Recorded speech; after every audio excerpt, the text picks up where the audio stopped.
a proposal that the government has already made, and where we were told that government has set aside a budget of $1 billion to be spent in upgrading port facilities nationwide. So I don't know what the breakdown of that upgrading entails, but I would expect that if you are spending $1 billion,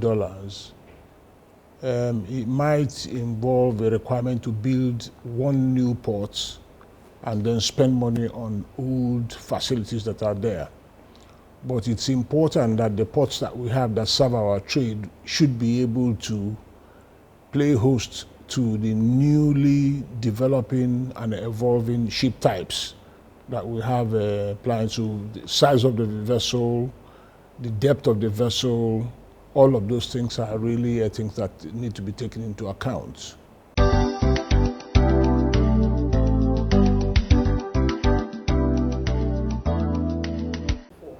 We'd say it's entirely up to the ministry. You know, when we're talking about ports and shipping, we're talking about, under the current dispensation, the blue economy. That's the old Ministry of Transport. And so they should be able to get together a faculty of experts who would carry out a study to look at the trends in the industry in terms of the ship types that will be calling in our ports, in terms of the port facilities that really would play host to those ship types. Look at the possibility also that we ourselves would move away from discussing endlessly the need for us to establish a proper shipping capacity, because it's a dynamic process. So whilst we are talking about it, developments are ongoing and evolution is happening. So we must be a part of that conversation. So there is a need for us to look at, you know, the results of a study which shows us what we're going to benefit from such investments in the future. We have to. The shipping industry has absolutely stagnated for a very long time. You know, you can hardly find any substantial new additions to tonnage. Where are they? You know, so we have to make a move.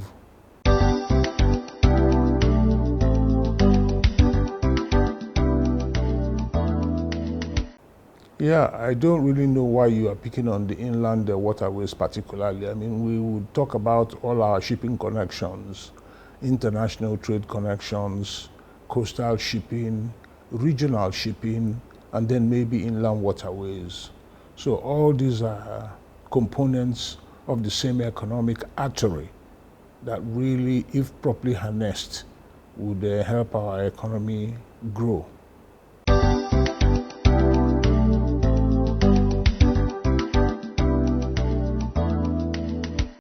I have never heard of that. I'm a bit surprised that that is the case, because I'm quite familiar with the structures that they have on ground.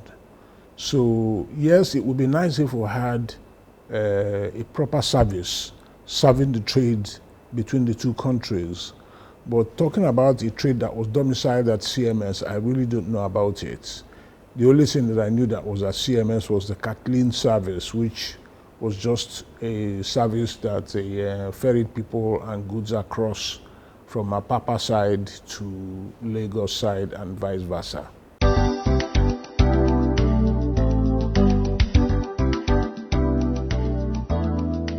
It would be nice because it would actually ginger trade between the two countries. There are some things that Ghanaians do that Nigerians might like, and there are some things that are made in Nigeria that Ghanaians like.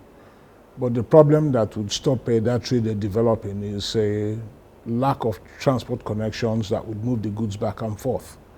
So if we had a system, and it's the easiest thing to do because the ships that you would need would not be big ships at all. If they were big, they would be 5,000 tons.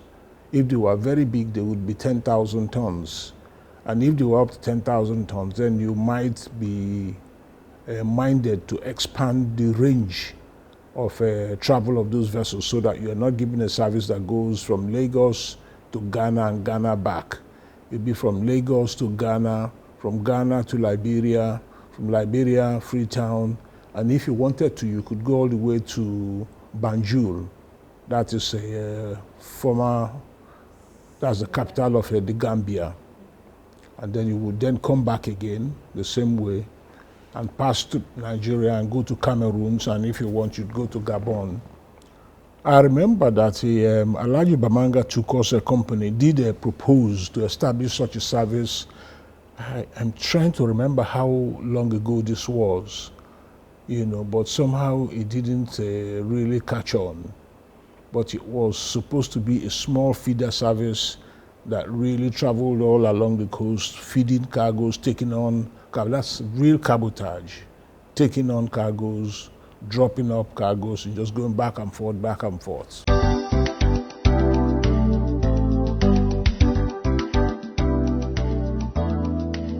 There has to be a level of government support because it's not an existing trade route.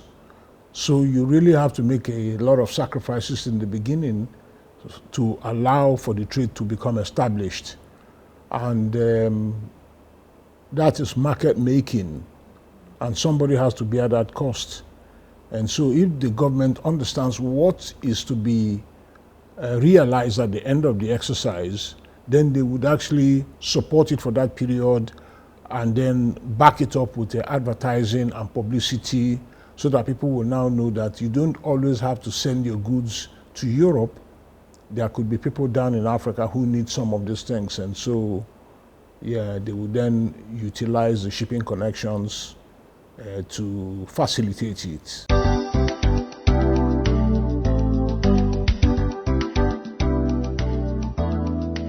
Yeah, but the ECOWAS is there, AU is there, so ECOWAS can do it within their ECOWAS region. But look at what's going on in ECOWAS now. There is a lot of mistrust between members of ECOWAS because of recent political upheavals in some of the countries there. So some people might not be interested in working with their erstwhile neighbors and friends. So the same thing goes for AU, but there has to be a central organization or sovereign that really will stay there and say, this is what we're looking for in the long term. So everybody play your part, this is how it's going to go.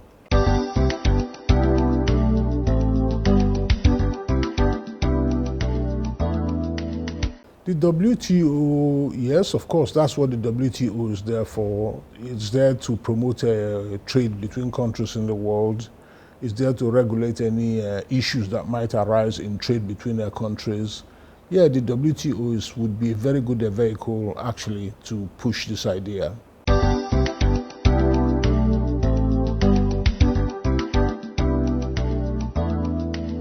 Yeah, that is true. One of the biggest problems that we have is that people who run the industry are not necessarily people who are very familiar with the potentials for shipping.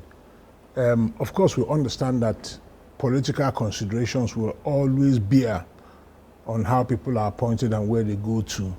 But also, we think that pragmatic considerations ought to be given adequate weighting so that people who really have ideas, strategic ideas about how to develop the industry, the sort of vessels that you have, the nature of the service that has to be given, that those people also, if they don't come at the top, highest echelon of leadership in the industry, they come close to the top so that there is an inter-fertilization between politics and industry.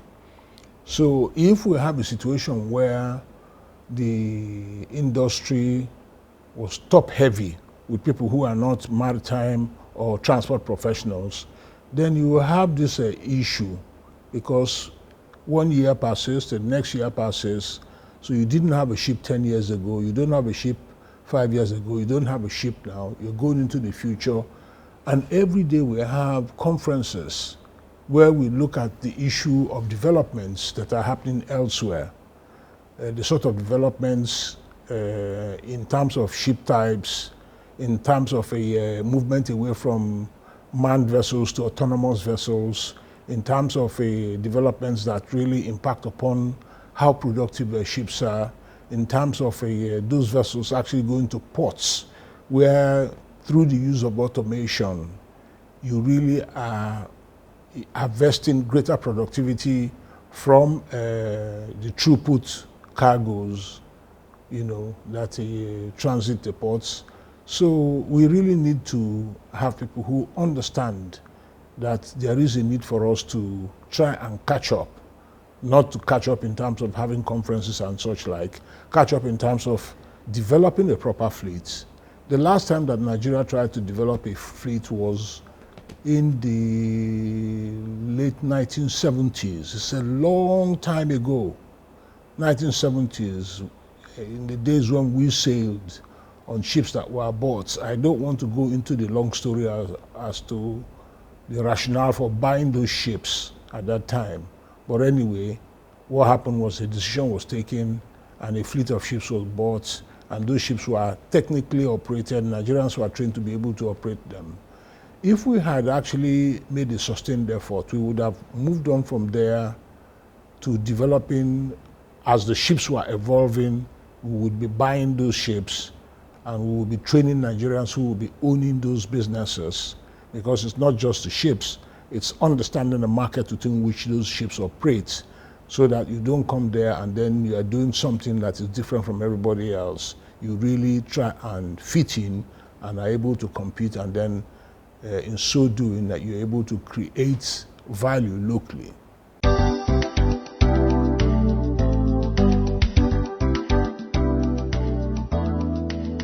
Financing is there. It's absolutely key, because ships are highly capital intensive, and so nobody wants to lose money.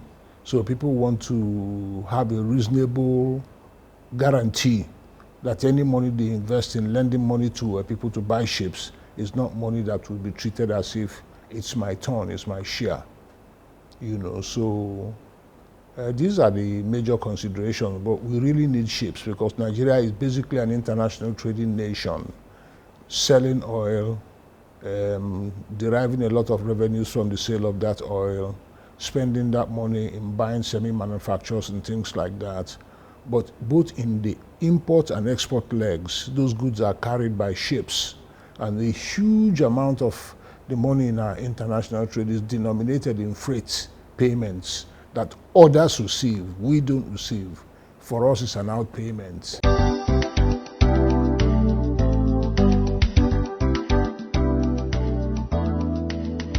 Well, it's the multiplier benefit, isn't it? Shipping doesn't exist simply for shipping's sake.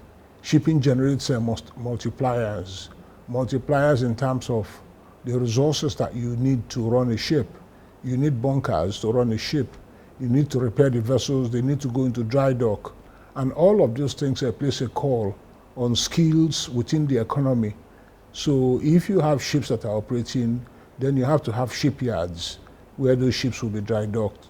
And from having shipyards where the ships will be dry docked, you are not far off from having shipyards where ships can be built locally.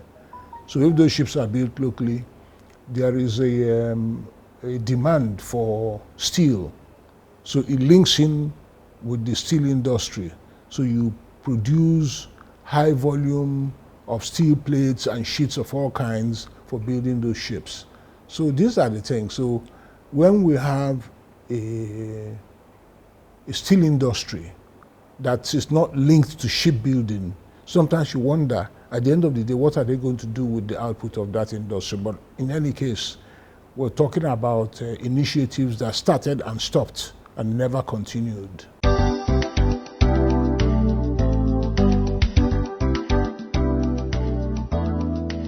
The ship repairs and maintenance facilities that we have absolutely gone under. We used to have the Continental Shipyard, which is affiliated to the Nigerian Ports Authority, and they did the dry dock of certain sizes of vessels, not very big ships. They would do the dry dock of vessels of maybe up to 10,000 tons. It was a floating dock that they were using. Then, of course, we had the Niger dock, and Niger dock was managed in such a way that it was sold away from government. It was a real strategic industry, and maybe the idea really would have been to have a government presence in it, or to have had a mixture of PPP and government, so that the strategic imperatives for having a ship repair facility is not lost.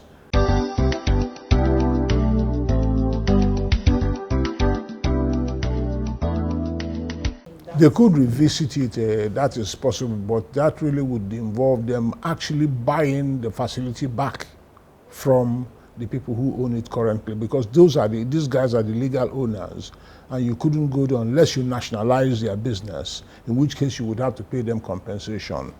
But I think it's very important that we have a facility like Niger Dock where we can repair our vessels, and next door to it, and I remember attending a function in those premises where they launched, where they said a shipyard would be built for building ships, but that never materialized.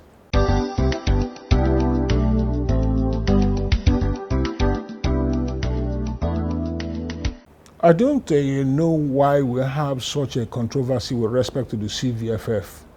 The CVFF was accrued for a particular reason.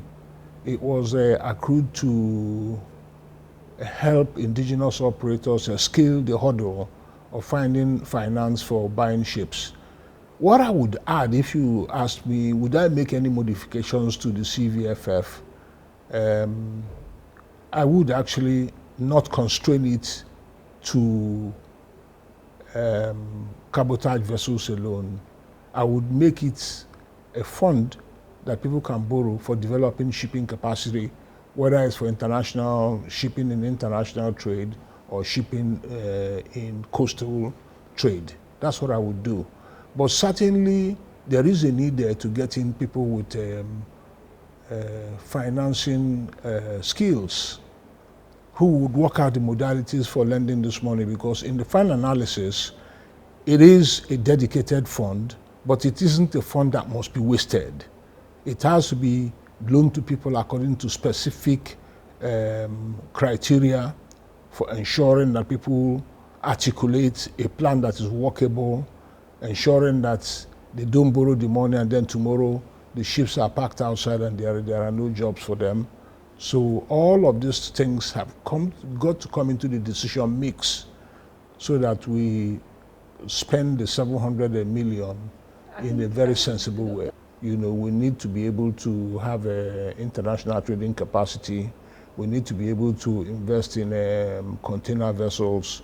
We need to be able to invest in a tanker type vessel. So we need to sit down, have a committee that really would look at Nigeria, the structure of Nigeria's international trade will reflect the structure of the fleet to serve that trade.